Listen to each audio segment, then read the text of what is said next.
should stop presidential engagements because they face threats of terrorism. Meanwhile, 3 African leaders, including host President Macky Sall of Senegal and Umaru Embalo of Guinea-Bissau, have visited the Nigerian leader to commiserate with Nigerians over the demise of the Secretary General of OPEC, Mohamed Sanusi Barkindo, describing his death as a great loss to Africa and praying God to grant him eternal life and Nigerians the fortitude to bear the loss. The lofty efforts of the late OPEC Secretary General Mohamed Barkindo will continue to resonate with people globally, and Lydia Sampson takes a look back at some milestones he achieved in the stabilization of the global oil and gas industry. Mohamed Sanusi Barkindo gave over 40 years of selfless service to the Organization of Petroleum Exporting Countries, OPEC. His dedication and leadership inspire OPEC and indeed the global oil and gas industry positively. For many years throughout Barkindo's long career, several central themes had driven his infectious passion for the petroleum industry, an unwavering belief in the ability of petroleum towards poverty eradication, a steadfast commitment to sustainable development, the importance of dialogue and multilateralism, and most fundamentally, treating everyone with respect and kindness. And as to technocrat, when it's come to the oil industry, it's a huge loss indeed. As OPEC Secretary General, a position he assumed on August 1st, 2016, Barkindo was a visionary leader and eloquent communicator who played a key role in forming the historic Declaration of Cooperation at the end of 2016. He served the organization with great distinction and helped it successfully navigate 2 major industry downturns, 2015 to 2016 and 2020 to 2021.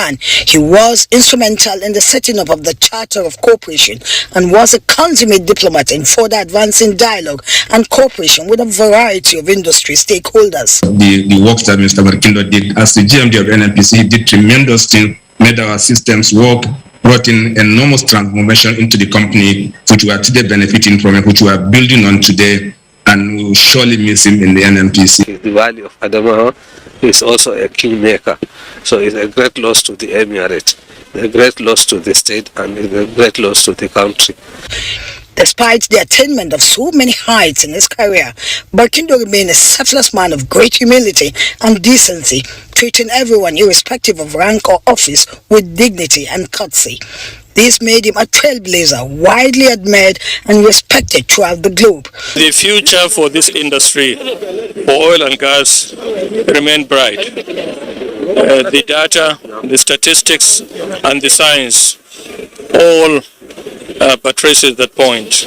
Those who were fortunate enough to know and work alongside him will miss his warmth, kindness, and sense of humor. His example of dedication and duty was not only unparalleled, but many say it will inspire future leaders in the industry. He was always true to his respectful nature, always there to listen, offer guidance, and show leadership. He was known as a genuine OPEC icon. His last words to friends indicated that he was happy to have concluded his tenure as Secretary General. He had served the best he could, and that he was proud of those who had served with him. Barkindo elevated the organization's position and role as an active and responsible partner in the oil industry and international community through both his deeds and words. Given his scholarly nature and the fact that his speeches regularly use quotes to emphasize points and opinions, it is perhaps apt to leave the final word to one of Barkindo's favorite scribes, the famous poet Jalal al-Din Muhammad Rumi. I quote, "Goodbyes are only for those who love with their eyes, because for those who loved with heart and soul, there is no such thing as separation." End of quote. I would like to ask if you would please just to stand with me in a minute's silence for Mohamed Barkindo. Mohamed Sanusi Barkindo was here alive, part of the energy. But now you can see the OPEC stand at the Nigerian Oil and Gas Conference is empty, indicative of the emptiness that his death has brought to the global energy industry, and in particular, Nigeria. He may have gone, but many believe his legacies will continue to speak and live on. In Abuja, Lydia Sampson, NTA News. The Secretary General, African Petroleum Producers Organization, APO, Dr. Omar Farouk Ibrahim, has also commiserated with President Muhammadu Buhari on the passing of Dr. Mohamed Sanusi Barkindo, the Secretary General of the Organization of Petroleum Exporting Countries, OPEC. In a letter of condolence to the President, the APO Secretary General describes the death of Barkindo as a huge loss to his family, Nigeria, Africa, the OPEC family, the global oil and gas industry, and the President of Nigeria, who he publicly acknowledges as a great source of inspiration, guidance, and wisdom. The APO Secretary General also praised Almighty God to grant the Barkindo family and Nigerians the fortitude to bear the huge loss. Similarly, the Secretary to the Government of the Federation, Boss Mustafa, has described the sudden death of the OPEC Secretary General, Mohamed Sanusi Barkindo, as a huge loss not only to Nigeria but the global oil industry. In a condolence message, the Secretary to the Government of the Federation says his death is also a personal loss in view of their close working relationship. While extending condolences to the government and people of Adamawa State, the Barkindo family and associates, as well as the entire global oil community, the SGF praised God to grant the deceased Al-Jannat Firdaus. Meanwhile, British Prime Minister Boris Johnson has resigned amid growing pressure from Member Parliament. The Prime Minister says the process of choosing a new leader and a Prime Minister needs to begin. However, he will remain at number 10 Downing Street until a successor is in place. Earlier, about 50 ministers resigned from the government as Boris Johnson faced an unstoppable revolt by his own ministers and aides, including senior members of his cabinet, saying they no longer have faith in his leadership after a series of scandals, the latest involving an ally accused of improper sexual conduct. This triggered the gradual resignations and letters of no confidence from junior ministers and MPs. The United Nations Deputy Secretary General Amina Mohammed, at the launch of the State of Food Security and Nutrition World Report, says efforts at reaching Sustainable Development Goal 2 are proving insufficient in the face of a more challenging and uncertain context, making the figures compelling and outrageous. Hamman Jabani reports. The State of Food Security and Nutrition in the World (SOFI) 2022 report indicates that world hunger rose further in 2021, with between 708 and 828 billion people facing hunger. Almost 3.1 billion people could not afford a healthy diet and not on track to achieve global nutrition targets. This statistics indicates that in many ways, the intensification of the major driver of food security and malnutrition are not addressed. We could still be facing chronic hunger in 2030 at the same level as in 2015 when the 2030 agenda was launched. This is a shocking report card of our efforts to end hunger, and we can and we must do better. While there are efforts to make progress towards SDG 2, they are proving insufficient in the face of a more challenging and uncertain context. Our visions and commitments to ensure sufficient food and nutritious diets for everyone, everywhere, must be followed by action. Food and Agriculture Organization and other core partners say state and non-state actors need to rethink how to adjust existing public budgets to make healthy diet more affordable in a sustainable manner, as well as leaving no one behind. We must not only be worried about the recent setbacks in progress towards SDG 2, but about the current and the future context as well. We must also learn from the past and look to the future. We must urgently scale up investments in long-term sustainable development today. Conflicts, crises, climate change, and COVID-19 are driving a global nutrition crisis, and the poorest, most vulnerable children are paying the highest price. This new report shows how realigning food and agricultural policies can increase access to nutritious foods and make food systems more healthy, equitable, and sustainable.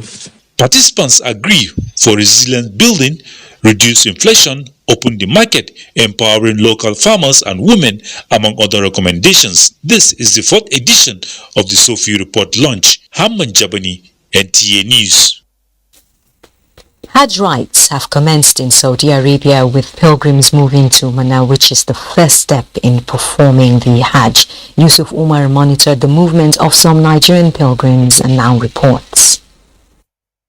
These are Nigerian pilgrims from Nasarawa State moving to Mashair, which signals Nigeria's commencement of the 2022 Hajj rites. The pilgrims, who are in high spirit, are full of gratitude to Allah for being among the 1 million Muslims across the globe who are privileged to perform this year's Hajj. This Hajj is a special Hajj because of the numbers of the pilgrims that are going to perform this year Hajj. And so there are a lot of changes, like the bed space. There are a lot of spaces in between the spaces. And I think we're good to go, and we thank God.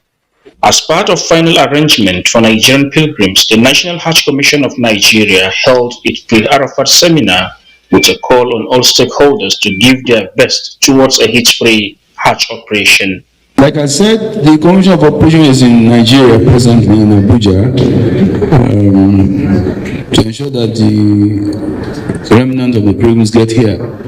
Out of the 43,000 slots allocated to Nigeria by the Saudi authorities for the 2022 Hajj, about 42,000 pilgrims from state and tour operators have been successfully airlifted by NACON to Saudi Arabia. In Mecca, Saudi Arabia, Yusuf Umar, NTA News.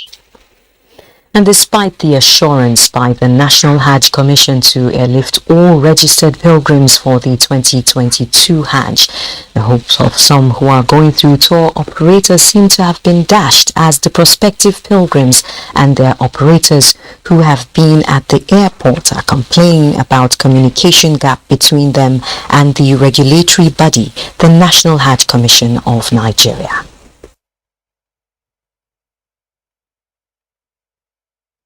Make Hajj business dashed? Of course it's dashed. There is nobody. 2 days ago the chairman walked out and said he was coming. They are going to the SGF's office. They are going to get us the letter of approval for the 2 days to be granted. In fact, when these 2 days was given, we thought it was their handwork, but we now knew that it wasn't their handwork, because these 2 days was extended to every country of the world. When contacted, the Commission's officials promised to get back to NTA.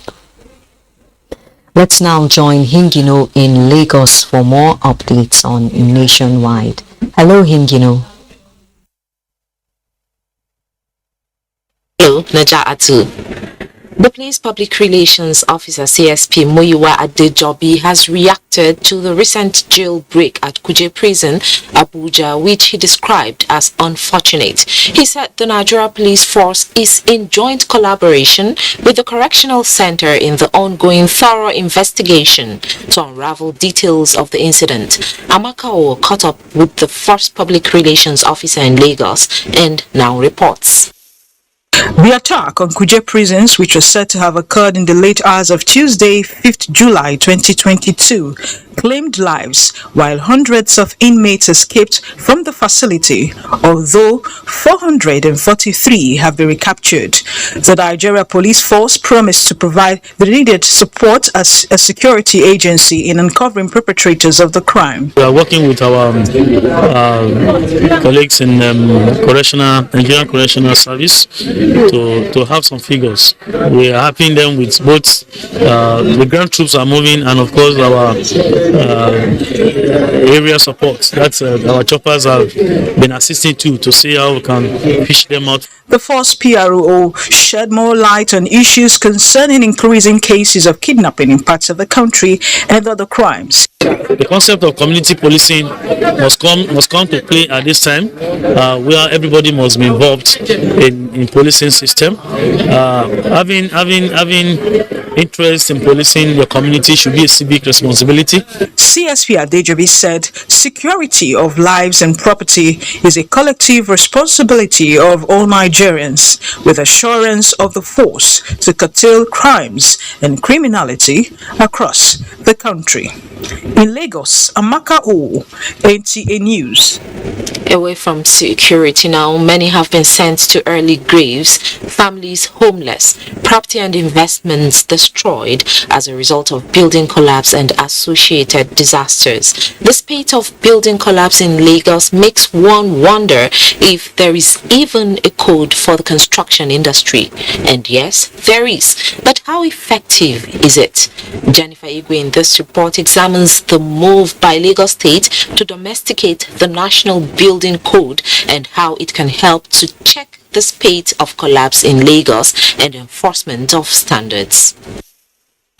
A building caves in and families are left with tales of woe and loss in industry, so they don't commit sins that might leave many with consequences that could be lifelong. The challenge, however, is that the building code existing in the nation today seems a bit obsolete. It was written in year 2006 and has not been fully updated. Is the first code that Nigeria will have since our independence. Since our independence, we have been using the British building regulations that we got from them since 1937. That's what we have been reviewing. States are expected to domesticate the code to meet their peculiarities, but experts from the Association of Architects in Lagos insist no state has done so, and this is worrisome. When you look back to the colonial days, we are more conversant with the British product or the German or the European product. But today we have so many. We are from Turkey, we are from China. But all this needs to be incorporated. And it's because we don't have a standard, or it's because we haven't domesticated the building code. That's why everybody just bring in what they like. The Lagos State government has initiated steps to update, upgrade, and domesticate the code. It's about measuring performance standards in building construction and maintenance in the state, rather than the design standards that our planning regulation and framework are used to. We will have to translate some of those things to them in their local languages. We will have to go to the informal sector and the artisans. Reports show that between year 2011 and 2019, over 84 buildings caved in across Nigeria. 63 occurred in Lagos alone, with other building disasters in year 2020 to year 2022. In Lagos, Jennifer Igwe, NTA News. Do not forget to follow this news broadcast live on our website at nta.ng/live and on our other social media handles displayed on your screen for updates. Time now for some messages, and when we return, Nationwide continues in our Port Harcourt studio.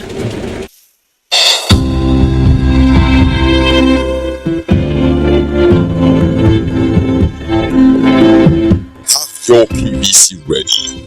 Conduct yourselves orderly. Join the queue. Cast your vote secretly. Thumbprint correctly. Do not waste your vote. Do not sell your vote.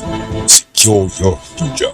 If you sell your vote, you have sold good roads, electricity, water, education, good health care, etc.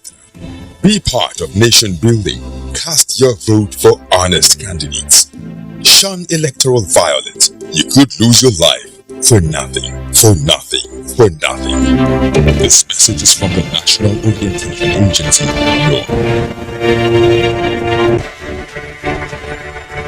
Harmony of biodiversity destroyed, both in climate crisis and crime phases.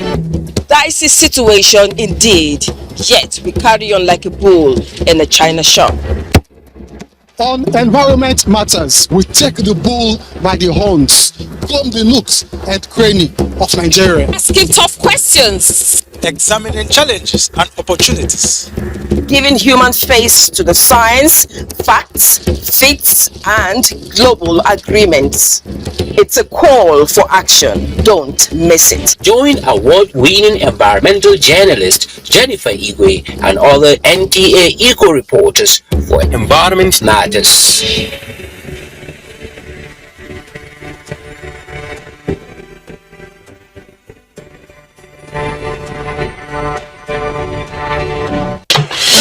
As the world advances, Glorious Vision University Ogwa, Edo State is poised to deliver world-class education rooted in strong academic traditions.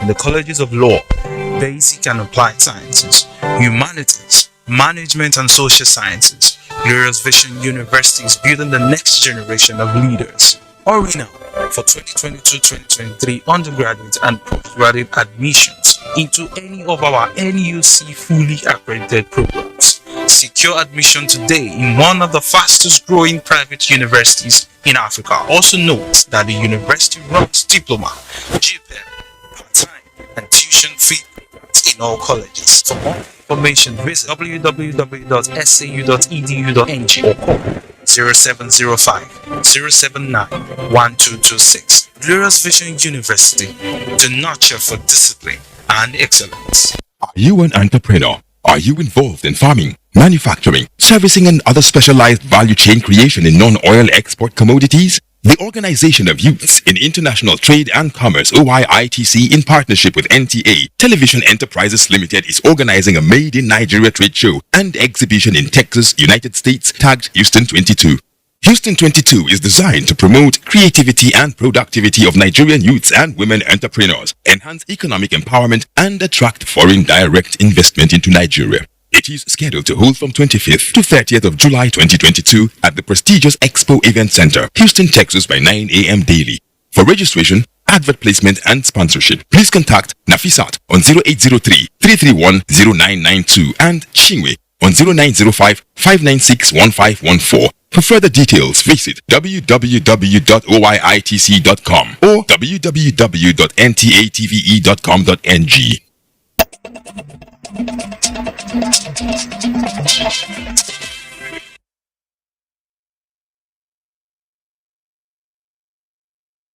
Port Network Center.